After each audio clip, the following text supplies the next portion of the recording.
And welcome to the one recap where we are recapping everything about the Rings of Power Season 2. I am your host, Kofi Outlaw, and with me today, in a little bit of a blurred fashion, it looks like, is my co host, Jamie Lovett, who's keeping his identity anonymous over there. Am I blurred? Jamie, can you That's hear me? weird. It looks fine to me. I can hear you. Oh, that's okay. Maybe it's on my side. I don't know. I am just Uh, vibrating at a different frequency and kind of existing across the multiverse at all points. So that's why I might look a little funny.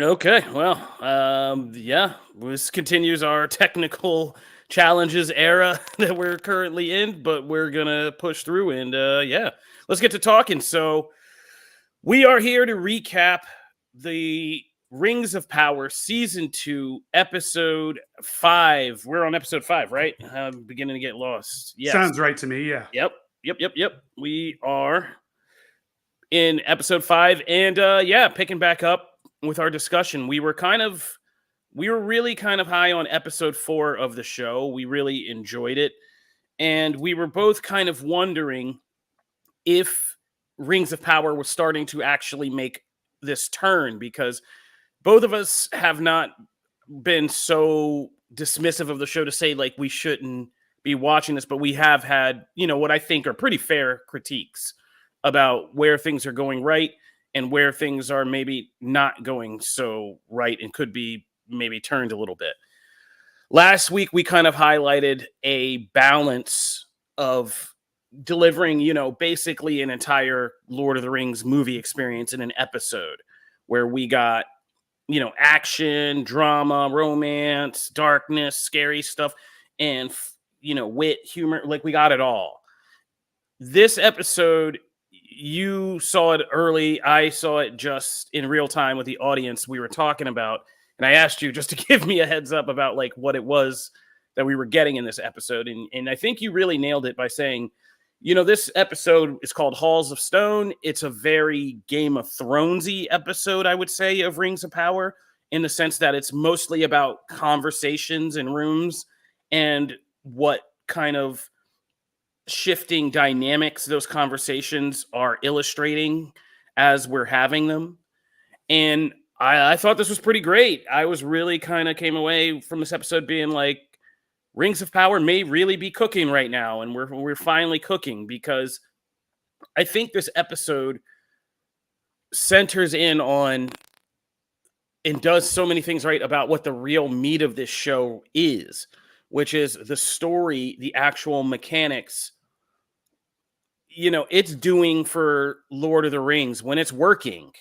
And I think this episode made me realize how some ways misguided that first season really was, because we didn't actually get to the Rings of Power. And then seeing this episode, I'm like, okay, now this is why you make this show.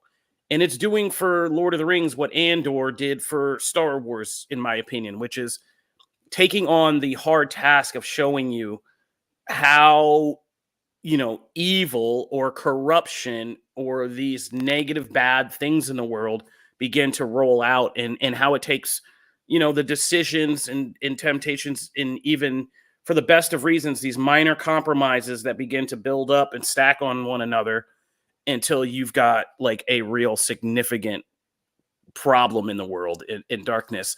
And this episode was the first one to really open up and really get into that. And I thought it was fantastic. Just watching, and it's because also they rely now on the cast a lot more, because these rings are not characters. They're not, we don't have like talking ring guy as a character in this.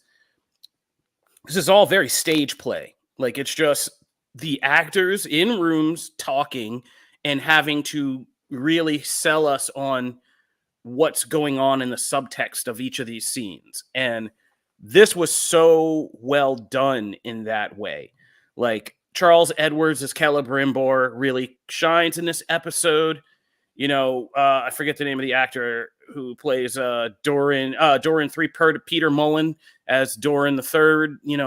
Watching them convey this, the shifting personality and the changes in their characters because of these rings or in Celebrimbor's case, the influence of Charlie Vickers as Anatar. That's really fascinating stuff that is classic.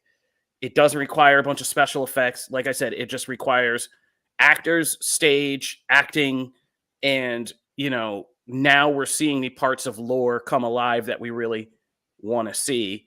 And even though we know kind of where a lot of these paths lead because of the lore, I'm no less invested right now in watching the step-by-step minutia of it and seeing how it affects others and just seeing who is drawn to these rings, who is kind of repelled by them and why. And yeah, all of that was pretty well done. And even in doing it and keeping an overall thematic framework, that even the more quote unquote boring parts that we've had, like Numenor, is tied in thematically in this episode in such a way that it all feels cohesive about the slippery slope of corruption and compromise. I thought it was a really great episode. Jamie, how'd you feel? I agree. Like, I remember in our last recap episode, we talked about like, oh, we just got this big action heavy episode. And now I'm a little worried that next week is just going to be a lot of boring talky bits. And the episode was kind of exactly what we expected, except it was executed really, really well so that all the drama in those conversations was just as compelling as the action in last week's episode. Even the stuff in Numenor was much more compelling. If I had one critique of the episode, it's that some of the Numenor stuff felt a little almost over the top. Like, these guys aren't just bad. They're like, we're going to kick you while you're down bad. Like, it is such a hard turn. To the church, bruh? Like, come on. Yeah. Like, but turns out those guys are pretty bad in the source material. But that's a whole other thing. But yeah, like you said, like if you want to continue the comparison to Andor, what Rings of Power, now that it is at the part where we're talking about the Rings of Power, it's showing much like how Andor. So if you watch Star Wars movies, you're told the Empire is bad, and you like take that on faith because like they seem evil, and why not? That's how the story works. And if you've only seen the Lord of the Rings movies, you're told that the rings were evil and corrupted people, and you just take that and go with that. And that's fine. That works. That's all you need to know. But as Andor showed you like what the evil of the Empire actually looks like when you're living in it, Rings of Power is now showing you what the corruption of the rings looks like when you're dealing with it and how it affects not just the ring bearers, but all the people that they are responsible for overseeing. Like we get with Durin, in Tolkien's writings, the dwarves are essentially built so sturdy that Sauron isn't able to work his will on them through the rings. However, they're also greedy, and so they get really greedy and basically do, self-destruct, even though Sauron can't do it to them. And that's what we're seeing here is him, getting increasingly greedy, digging too deep, ordering essentially incredibly high taxes and tithes from all these other people if they want these ring gifts and all of this. And yeah, it's compelling because they built that relationship. If we didn't have that relationship between Durin and his son, I don't know that this would have been as compelling, but because we've seen that relationship and we're seeing it through, his eyes and Deese's eyes, and also we know what's lurking underneath, it makes it much more dramatic and makes it much more compelling. And then I think, though, my favorite part of the episode was the stuff in Eregion with Sauron and Celebrimbor, because the manipulation is so well done. Like the best line in the whole thing to me is when Sauron talks about how men are capable of great frailty, but also great heroics. And he lists a bunch of heroic men from the Silmarillion, Tuor and Erendil and Beren, all these great people who are ancestors of like Aragorn and Arwen and all that. That is a line that you could put in Gandalf's mouth, and he would say it sincerely and mean it, and it would be this great inspiration during the War of the Ring or whatever.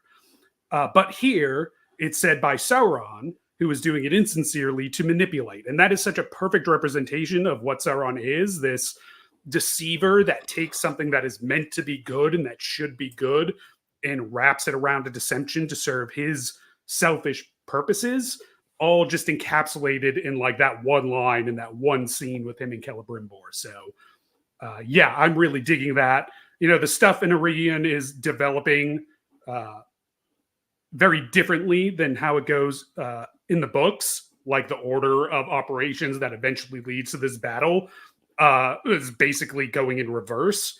But I think they're building it up to be a pretty good climax. And man, I just give me more of those scenes with Charlie Edwards Charlie Vickers and Charles Edwards, and I will watch those all day. Yeah, I mean, just seeing him begin to, like I said, Charles Edwards' performance in this episode, and just seeing what's happening to him, you know, like by the end when he's giving the orders and then going to sit by himself and he's coming apart, like all of that is so well done. And yeah, a lot of this wouldn't work if there wasn't good scripts and kind of conception of how Sauron kind of manipulates people. And I love that they're really nailing it, that it's our virtues and kind of just slightly twisting, you know, people's biggest virtues, right? Like Celebrimbor is this great, you know, hard discipline creator, but it just takes a little tweak to turn that into vanity and to have him compromise himself entirely out of his own vanity. And so again, I think, and hopefully this is going to become consistent, what the show is doing is giving us an actual authentic feeling rollout of how corruption works, and that it's not like this grand, only the evil orcs and trolls and goblins rose up out of the grounds when Sauron started walking around. And no, and it's like, yeah, this is, and I don't think Tolkien's works make it as clear or complex as it is, because it's just a retelling after kind of already happens, right? And so it's just like, yep, they happened, they made these decisions. But we're getting it in the thing to show, yeah, it's little compromises. And I think that's the point. It's not grand turns towards evil. It's little tiny compromises and multiple, you know, instances of that. And so, yeah, just to see everybody who's also helping make the rings and the forge and all the things they're ignoring. And, you know, that I love that they had the one elf girl in this who actually sees him when she puts on the ring, and he kind of has to manipulate her into thinking, oh, that's that other guy, because, you know, all of that. But her just being, you know, she starts out from such a genuine place, and by the end of the episode, you know, he has her completely. Like, she's now looking at Celebrimbor as like possibly evil dude, and, you know, sidling up to Sauron. And it's just that doubt that he kind of got from her and her fear. And it was just, it's so well done. And you begin to see how, like, yeah, how that web begins to spread and is now spreading into the dwarves and the king, and his need to just, you know, provide, to be there for his people, to actually bring them hope and you know, good tidings, is what begins to break him down. And you think he's so steadfast, you know, based on the relationship we saw with his son up until now. But yeah, it's nobody's kind of immune to that. So yeah, I was kind of impressed. But I agree with you. Let's turn to Numenor. That whole thing, I mean, it was very overly dramatic. I think the whole thing with the captain and his daughter and Isildur's sister is yeah, I mean, it's a little heavy-handed. Like, I mean, by this episode we're like, how do you feel about having a daughter who disappointed in you, like, and all of that? And it's like, yeah, I mean, you don't turn against your father necessarily that much. And it is kind of like, I never really buy the thing about the queen and everybody. I mean, I guess I do. Given current state of things, I can buy everybody turning against the queen pretty quick. But yeah, that feels still a little bit heavy-handed, but it was better than it's been. Even though I knew as soon as bro just let him go that guy was gonna stab him through the heart. I was like, oh man, come on. Yeah. You don't there was turn only your back. one way that ended. Yeah, you don't turn your back on a little on a little worm like that before you get one through the chest. So yeah, I mean, but I think they're doing the job, which is, spoilers. We all know what happens to Numenor, and I think they're really just making us get to a place where by the time that happens, we're like, cool, like cool. Yeah, I am wondering how quickly they're going to accelerate that fall, because we get real heavy foreshadowing with all the talk about the White Tower and Pharazôn obviously wanting what he cannot have, but Pharazôn is supposed to have I don't know how much we want to say explicitly or spoil, but he's supposed to have a real big last heroic moment involving Sauron before everything figuratively and literally goes down. And I don't know, he has taken such a mustache twirling turn already that I don't know how that plays out, because he's supposed to go capture Sauron, and eventually that becomes his undoing. But it's supposed to be such a glorious rescue that even the people who ally with Arendil or Elendil, I'm getting my names crossed, even they respect that, and they build a monument to him for his victory. But here, those wounds are already so deep, there are already so many scars that it's hard to believe that would be the case. So I don't know if they're just going to skip that part, or if they're going to play it as being a much more calculated and political move, and the respect he gains being much more begrudging than maybe it was implied to be in Tolkien's writings. But it'll be interesting to see how that's unpacked. I think the story's okay, and I think I don't think this episode those scenes were awful. It's just they went from 0 to straight up evil, overnight, friends, instantly. Well, that's what I was saying about the daughter. It's the daughter's willing to tear down everything because her brother didn't come home, and it's yeah, that seems a little heavy-handed. I don't think if you have all your trusted, your father, Isildur's best friend, I forget his name, but who you've had a crush on, and they're all coming back being nah, the queen went in there, she tried to save him, he was a hero, he did all this stuff, losing your stuff like that seems a little far-fetched to me. Numenor is, and it's one of those weird unforced errors, because it's at once not the most interesting part of this series or story, but it is the place where the canon seems to be getting the most tangled up. Yeah. Like you said, our Pharazôn does have this whole crazy thing that needs to happen so that we can get to Return of the King, and all of the things we know about of Gondor and names like that we know. But yeah, I mean, just the timeline of all this, the whole thing about Isildur and kind of making him a focus is it has been one of the most kind of tripped up things in this show. And I know why they're doing it. It seems also the most heavy-handed about kind of being The Boys season 4 with here's a society that's fracturing, there's this divide and nobody go. Look, we could get a sinister eyebrowed man or a queen, which one do you want to choose? No significance to all. There's a big eagle. Don't think about any of this. By the way, yeah. I forgot to mention this last episode, but the eagles in Middle Earth can talk. That eagle could have clarified who he was there to vote for, but he was just nah, I'm gonna let these dudes handle this themselves. No, he saw it. He was man, that's not my mess. I'm out of here. I'm getting out of here, guys. And he departed, and they were see, that's what it means. Eagle's bro, you guys are wild.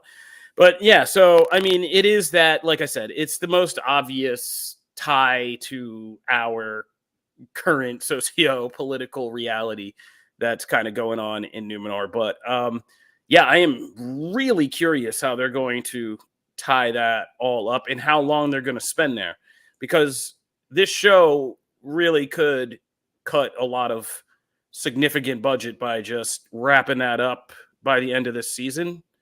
But like you said, there's a whole thing, and I don't think it will. I think that won't wrap up probably, if I had to guess by pacing, till next season, because like you said, there's a whole thing about how it looks without getting too spoilery, like how Numenor comes into play in this initial skirmishes with Sauron and what happens after that, and you know, the big significant shift that causes, and all of this is pretty significant. So I feel like we're not gonna get there. Are when that happens, I forget. I can't remember exact timing. Are the Rings of Men already out and about when this all goes down? It's been a while since I've read that bit. I don't remember exactly. I think it happens. I think it happens before we get ring rates, because I think, God, someone's going to kill me if I get all this wrong, but I think the Rings of Men, some of them go to the like the colonies of Numenorian survivors. So it would be after the rings wouldn't go out till after the fall, if I remember right, after the whole sinking. But it's been a minute, so I might be getting the details wrong. Please don't hurt me if I have. Okay, yeah, I'm trying to read through some abridged Tolkien here. Yeah, I'm trying. Like, it really, a lot of the timing, it's hard to figure out predict the timing of when these things are going to happen in the show without knowing where they plan to end the show. Like, if the assumption is they're going to condense all of the Second Age down into these proposed 5 seasons and end with, you know, where the prologue in the Lord of the Rings movies start, then you would have to assume we probably get another season at least of Numenor before that falls. Like, maybe this season ends with the capture, or maybe next season does. Either one could work. It's hard to say without knowing exactly how condensed this plans to be. Oh man, yeah. I was reading through this story of like the cataclysm, all this stuff. Yeah, this is gonna be wild. I don't know what they're gonna do with some of this, because once you start getting into like Valar and all of that, like it's gonna get pretty wild.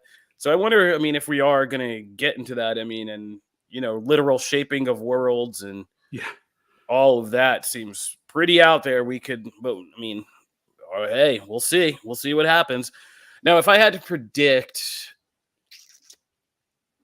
because this season seems to be all about timing, and you know how I also like that about how close to the timing everything is, how Sauron kind of just basically gets these things off right before it's too late, or just gets under the radar, you know, by just the thinnest amount of not luck, but you know, manipulation and circumstance.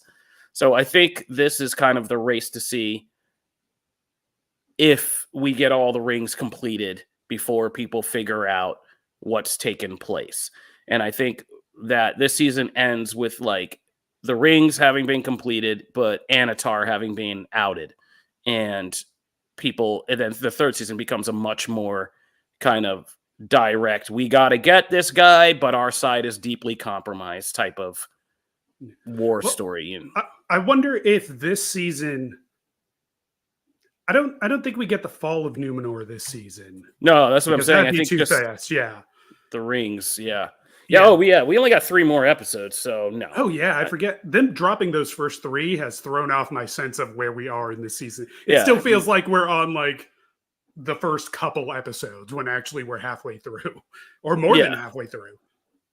Yeah. So, yeah, we got 3 more episodes. So, yeah, I think this last bit becomes about getting, I mean, we end kind of like the first season. We end with like 9 rings going out to men, and you know, whatever way that might change canon, I think that's where we end up with that happening, but Anatar being outed and having to, you know, deal with that, setting up a third season, which is basically, you know, instead of Hunt for Spock or Search for Spock, it's just like the actual everybody together on the hunt for Sauron and dealing with this, while at the same time knowing that the good side is deeply compromised by these rings. So that's my prediction.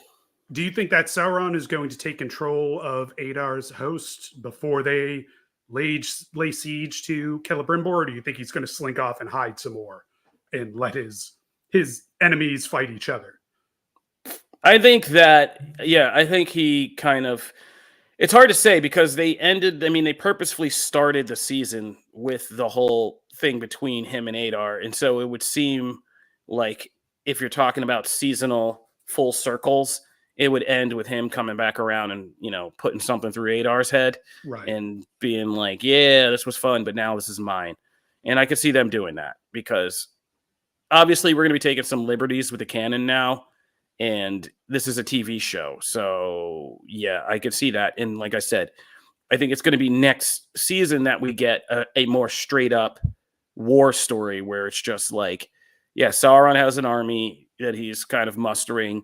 Everybody's aware now, and we start to see some of that early kind of fellowship, unification kind of coordination, but everybody's deeply compromised as well, which is why they can't ultimately win and why bad stuff begins to happen. And of course, the ace in the hole, men, they get their rings and screw everything up. So yeah, that's kind of where we're going with that next season, which would be a great season. I'm not mad at that. Even if it changes some things around, I'm not at all mad at that.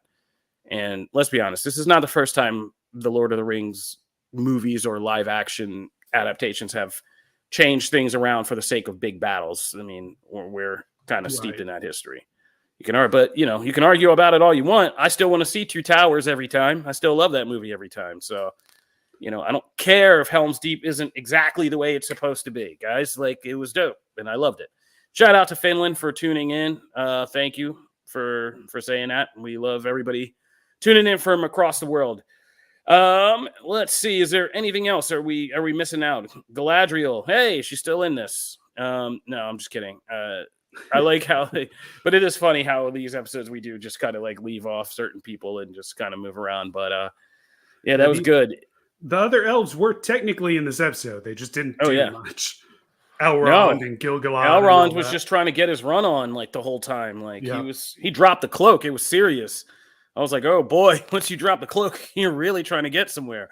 But yeah, no, I mean, everything seems pretty balanced. And I know we're still getting a lot of negativity. Well, not a lot. It's just, it's always Facebook. You guys on Facebook are wild. But yeah, I can't say that I watched this at like the middle of the night at like 3 a.m. when I woke up, for my mid-set break of sleeping. And I was pretty up and engaged in it the entire time. So I definitely think things are picking up and this is kind of finding its footing with its story and focus.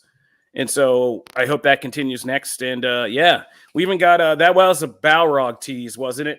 That Disa. Yeah, I assume that's what she's sensing down there.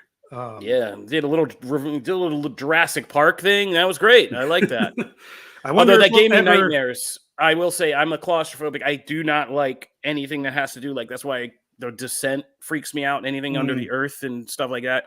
So I did have some nightmares about that because she was squeezing through those places, and I was just like, "Come on, man, you guys are crazy. Dwarves are nuts."